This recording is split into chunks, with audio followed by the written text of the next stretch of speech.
Talk about how the game went, how you felt your team played, and what specifically led to the loss tonight.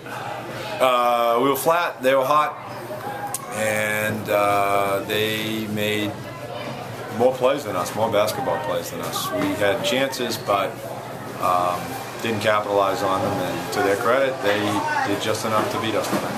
Feel fatigue played a role, obviously, coming off four overtime game. How important was it tonight? Did your team get a lot of minutes from your bench? I don't know if it was physical fatigue, maybe mental and emotional fatigue. I mean, that's a lot of emotion, but that's part of the game. You got to recover. They don't care that we played a long game, just like we don't care who they played the other night.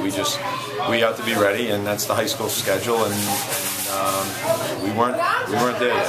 So you feel there was an emotional hangover with your team? This game technically isn't as important as the last game, but the atmosphere was definitely different. Yeah, I mean, winning the last game gave us a cushion because in the head-to-head tiebreaker, we still have an advantage over OA, even though the record can be the same if they win tonight over Foxborough, I think. But we just we never had the spark that we had the other night. Talk about consistency. You got some stops, but not in a row. You got some baskets, but only one big run in free throws. You made some free throws, and you missed a bunch. We missed enough free throws, and I just told the kids, not just towards the end, but throughout the whole game, that we never quite got over the hump. And when we did get a couple of steals and a couple of easy baskets, we would have a soft possession where we'd give them an easy shot, and all of a sudden they're right back in it. They wanted it. They really wanted it. You talk about Chris's performance, only 7 points tonight, but all over the boards, defensively with blocks. They did a good job, very aggressively defending him. And, Chris had some opportunities that maybe he normally hits those shots, but they were always running guys at him. And Chris, like you say, if he only gets 7 points, he contributes in 7 different ways. That still, he's still contributing. Talk about Chung's performance for Sharon. He had 20 points tonight.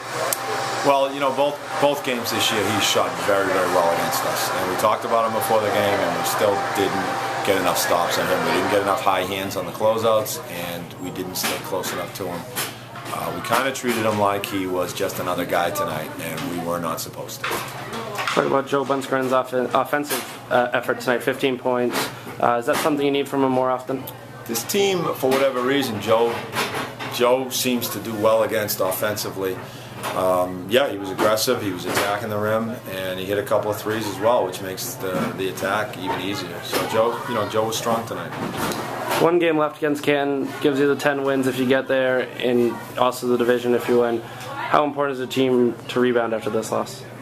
Well, if this team has done one thing this year, it's in the face of adversity, and we've had some tough losses. We had a triple overtime loss to North Attleboro. We had an overtime loss to Franklin on a last-second shot, and we have always stuck together, and we have always bounced back. We've always had a good practice after a difficult situation. And they have tomorrow off. They'll be back here Sunday morning, and I anticipate no change in that attitude.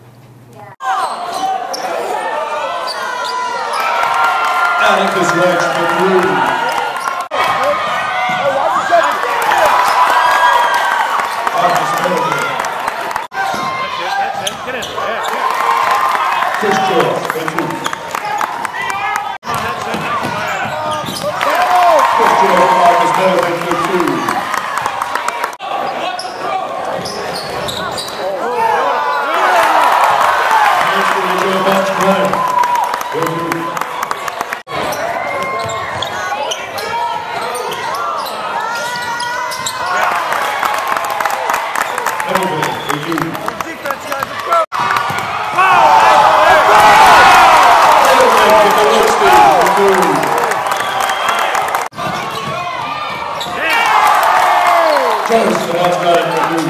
The seniors this year have been tremendous kids. Some of them played more than others, obviously, but in practice they've been tireless workers and very supportive of their teammates when they're on the bench. And you can't have a successful season without guys that are willing to accept and play their role to the fullest. And these seniors have done a great job over the last couple of years, and we're really going to miss them.